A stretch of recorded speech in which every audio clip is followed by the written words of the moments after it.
Hey there, I'm Mel Abraham, the author of the #1 best-selling book, The Entrepreneur Solution, and the founder of Thoughtpreneur Academy, where we get a chance to teach you how to capture what you know, package it, and monetize it so you have more impact, more time, and more income. And welcome to this episode of the Entrepreneur Solution Show. In this episode, we're going to touch on something that I see happening out there a lot.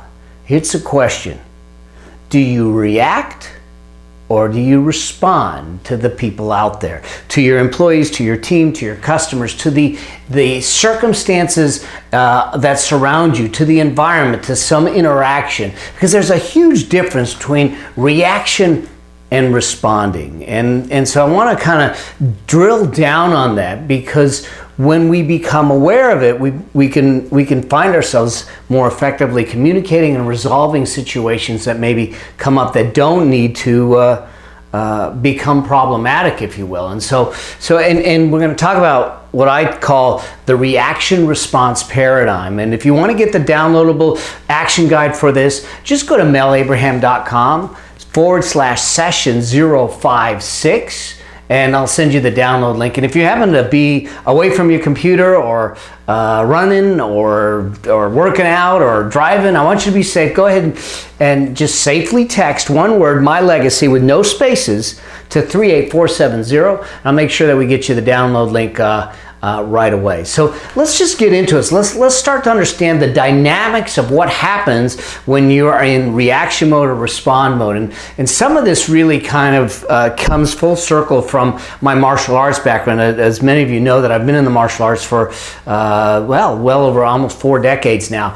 And I've had the opportunity to train with some of the best martial artists in the world. I lived in Japan and trained, but also working with protective details, people that are in the Secret Service and SWAT, and teaching them unarmed combat, hand-to-hand combat and defensive tactics. And one of the things that we need to understand when it comes to self-defense and in the martial arts is how we train ourselves to respond rather than react. And I think that bridges over to our life.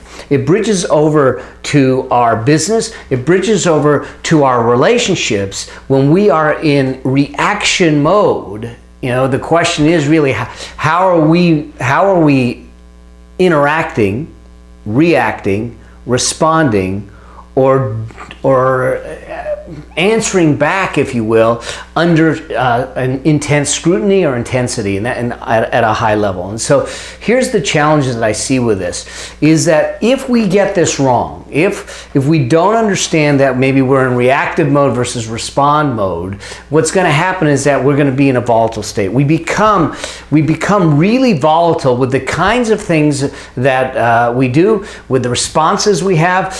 We become short in our response, and I'm going to say that I'm guilty of it too. I find myself reacting at times, and I need to be aware of it. And when I'm aware of it, I start to switch off and understand that. But it's through the years of training and trying to be self-aware, if you will, of how you can do that, to realize, I'm about to react, and see that trigger and stop the trigger and move down a different path. Because living in a volatile state is challenging. Now, it's challenging for you, but it's even more challenging for those around you, that you're in a constant volatile kind of state. The other thing that happens is that you become a slave to others. You become a slave to their responses. You become a slave to what they think, what they say. And what you're doing is you're waiting for them to give you the catalyst, to give you the trigger for you to decide how you're going to be, rather than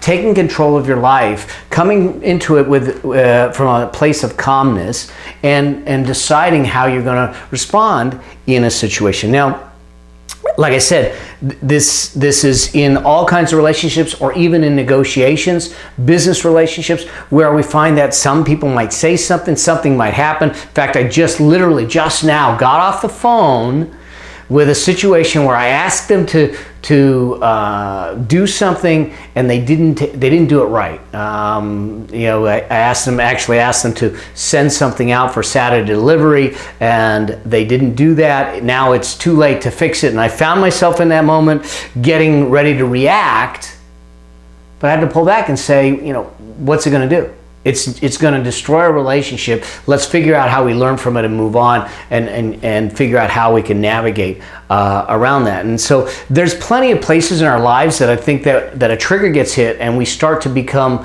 enslaved or slave to what someone else has done to us in order to define how we're going to show up. And I think that that's a mistake, and we all make it. Like I said, even myself, I do that.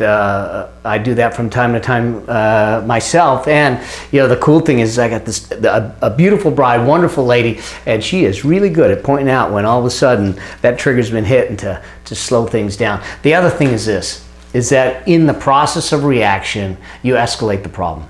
And if what we're trying to do is come to a solution, a resolution, or some navigation or mediation of what it is that we're dealing with in that moment, be it a personal relationship, a business relationship, an interaction, a sales relationship, well, the last thing we want to do is escalate the problem, escalate the emotions, escalate the things in the negative vein, in a direction that doesn't serve us, that doesn't serve the outcomes that we're looking for. So here's the challenges, but here's what happens when we start to manage that, when we realize that we can respond versus react.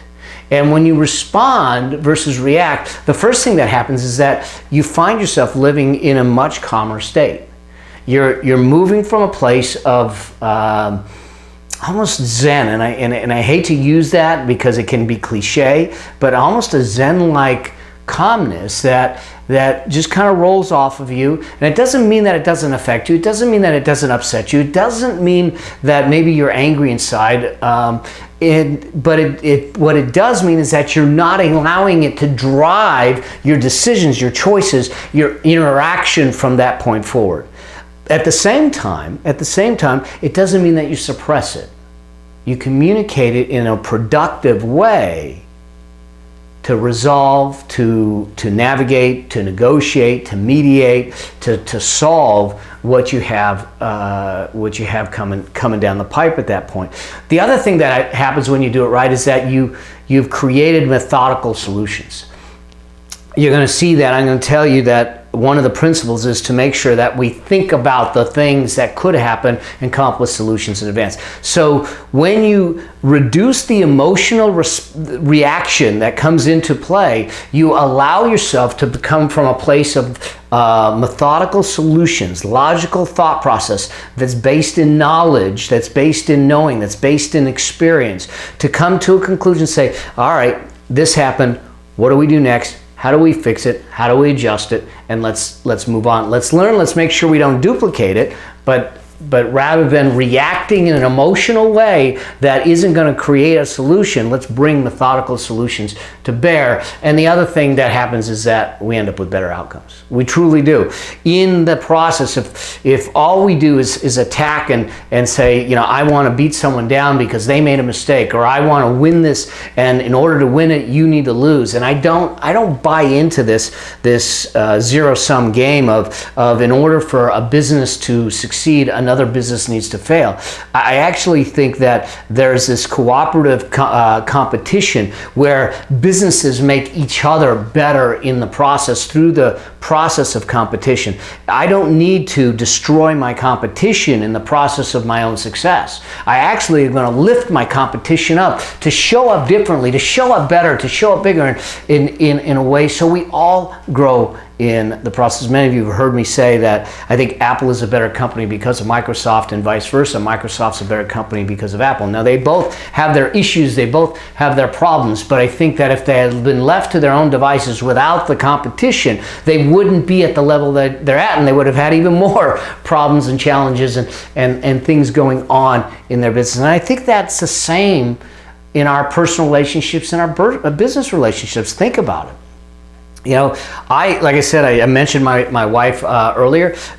Beautiful bride, extremely intelligent, an executive that runs teams, that builds teams. She's phenomenal at leadership and leading teams, and she challenges me to continue to grow, and I challenge her to continue to grow. And we're constantly in communication and discussion and reflection and what do you think, and having a dialogue. And that process it's like two people sharpening their swords and sharpening their knowledge, their experience, by virtue of holding us to a standard and raising the standard, holding us to a standard and raising the standards. We end up with better outcomes in that process. So when we respond versus react, when we allow ourselves to bring methodical solutions to bear, we find that we end up with better outcomes in the process. So in order to do that, what are the things you need to understand? Well, let me just give you, there's a couple of principles. There's more than this, but I want to give you what I think are the key principles for you to take away. And when you embrace these, when you integrate these, when you understand these, and you move these forward into your life, into your personal relationships, your business relationships, your interactions, your sales relationships, you're going to see things differently, because you're going to come at them with a greater sense of appreciation, empathy, understanding, and knowledge, and options to try and solve whatever issues that might come about from. So the first one is what I call stress inoculation. Now, stress inoculation is a term that's used in military and police and self-defense and some martial arts. What happens is that the body has a visceral and physiological response, if you will, or reaction to a stressor, an outside stressor. Many times, many people don't even realize how their body's going to respond until we put them into that situation. And not just intellectually, but emotionally, spiritually, physically, into a situation to see how their physiological response is going to be. And what we do when we're training police and when I'm training law enforcement and police and Secret Service and those folks, we put them through what's called stress inoculation training. In other words, we wanted to put them under the same kind of environmental stimuluses that could happen out in the street. So one, we could see what would happen to them physiologically. Two, they had a chance to process it and understand it. And through that process, we inoculate them. We in a sense, inform them so they can now manage the process. And I'll give you for instance, so I like I said, I teach defensive tactics. I have one organization that I've taught defensive tactics for, their whole protective detail group, and they do protection for a lot of politicians and stars and executives, and I teach them that I've taught them the hand-to-hand. Well, they go through some other types of training themselves, threat assessment training and all of those types of things, and they said, well, since you're training us, how about you come through our training? And the interesting thing is that, so I went through their part of the training, which included things like tear gas in the eyes, which is a wonderful experience that I hope none of you ever experience, and something called simunition training. So interestingly enough, simunition training is under live gunfire, but the shells that are being shot at you are not bullet rounds, but they're a round that when it hits you leaves a mark, can leave a welt, hurts like heck, but it typically won't kill you unless it hits you in a vulnerable spot, and we wear some protective gear. So what they did with me is they took me to a building, and I was supposed to go into this building, find the person that I'm supposed to save, and get them out of the building. And at some point, I'm going to get attacked by gunfire. And for the fun of it, I think they thought it would be cool to just see what would happen.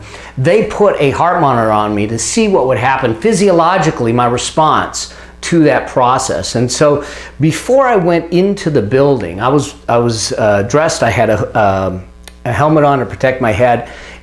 Before I went into the building, my heart rate was about 60 beats a minute. And as I went in, the heart rate was increasing 80, 90 beats a minute. They tracked it. But when the gunfire hit, and I started to get hit with gunfire, my heart rate jacked up in an instant to 160 beats a minute.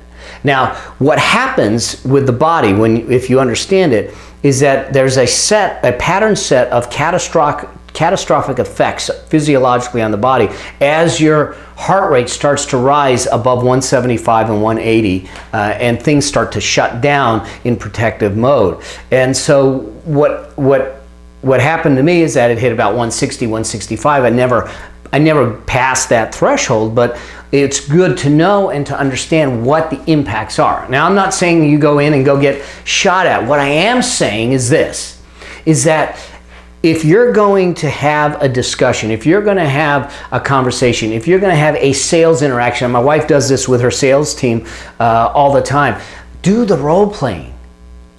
Go through the process. Put yourself in the zone so you understand the physiological feelings that are going to go through you during that moment, that potentially can go through you during that moment. If you're going out, in fact, I was just one of my people that I mentor was just posted something about his fear of trying to get out there and speak, but he really, really wants it.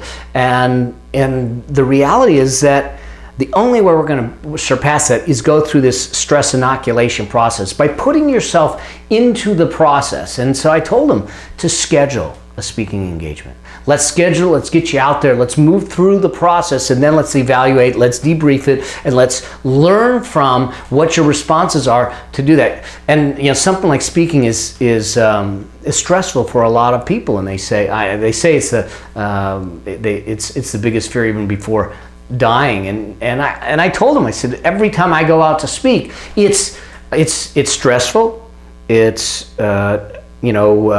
I'm nervous, I've got some anxiety, but it's coming from a place of service. I want to serve. Every time I'm ready to turn the camera on, I have to think about it, because I want to come from a place of service, and I want to make it valuable for you and for my listeners and for my audience and the community that has been so gracious to me over the years. And so what I think we need to do in this process is put ourselves in those moments that we might find ourselves in, whether it's a sales meeting or sales discussion, whether it's a mediation, whether it's a negotiation, whether it's in an interaction from a relationship standpoint. So we start to understand what our mental and physiological responses will be, so we can manage them better because we're better informed.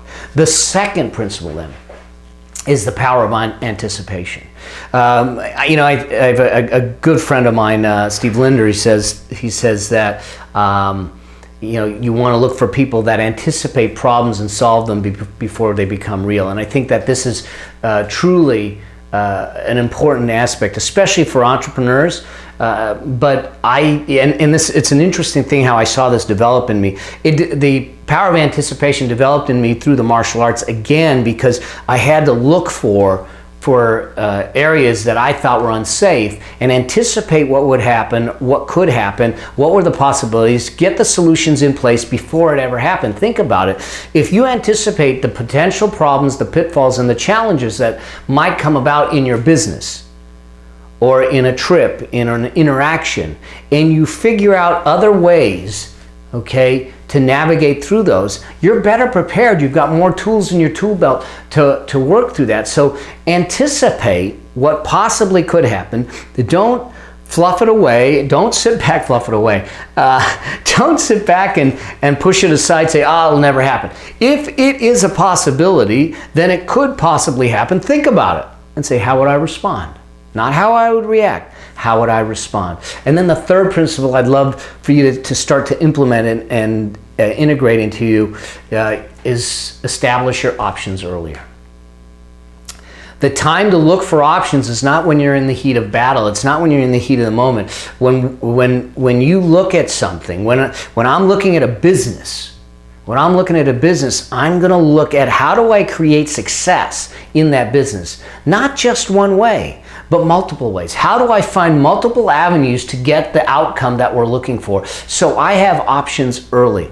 a lot of people have heard me say that I think your business model is more important than your business plan, and I truly believe that. But there's a planning part to business, and when you are planning the business plan, and when I work with some of my clients, we create a plan, and I say, that's great. So here's your plan.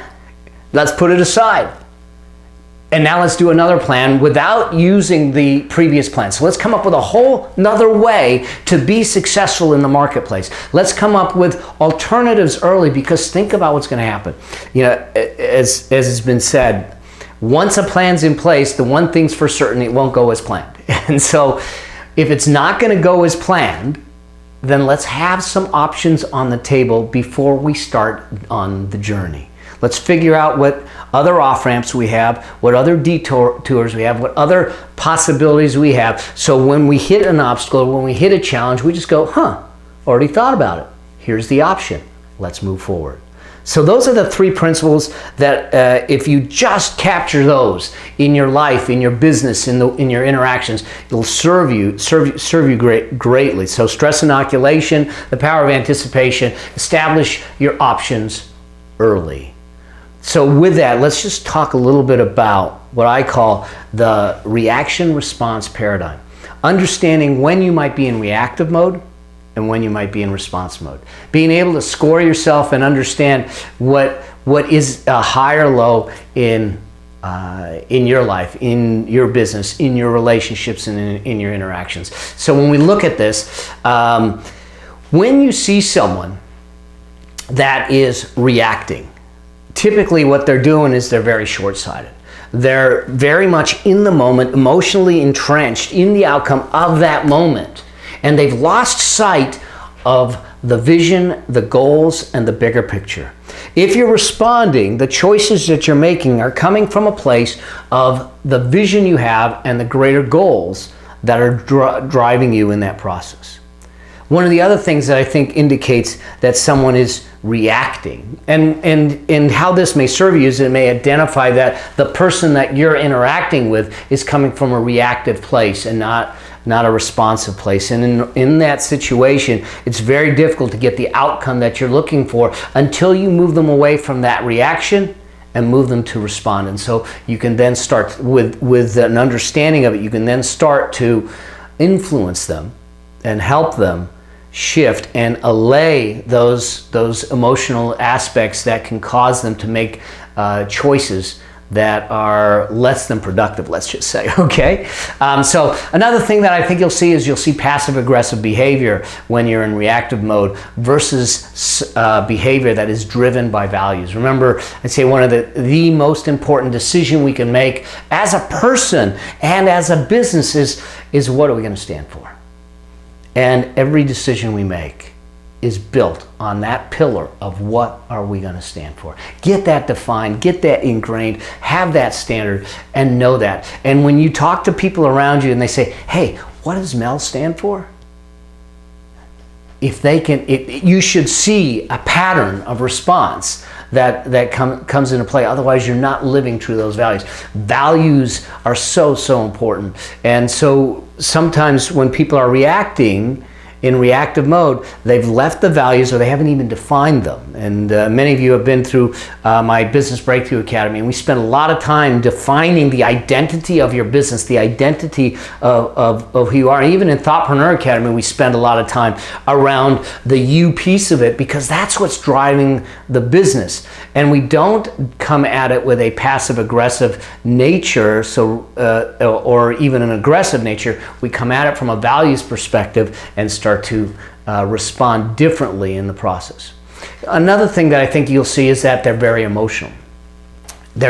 When your emotions start to go up, your intellect starts to go down. And so one of the things that we need to watch out for is that when they become highly emotional in their responses, in that, and you can see it in their face, and you can see the redness, and you can see the tightness, and all that. And at times, you just need to step away and say, listen, It doesn't need to be this emotional. Let's figure this thing out. Let's bring it back down. And I'm not saying to discount their feelings at all. Not in the least. I'm just saying let's use them in a productive way. And so when you're responding, you come from a place of knowledge, a place of understanding, a place of empathy, where you're seeking to understand first and move forward from there in that process. The other thing that I think you see is that when you are reactive and those emotions go up, there's no communication. It's very poor communication. It's defensive. It's heels dug in. It's blame. It's accusatory. And there's nothing good that's going to come of that. Versus when you're responding, you've got connected communication.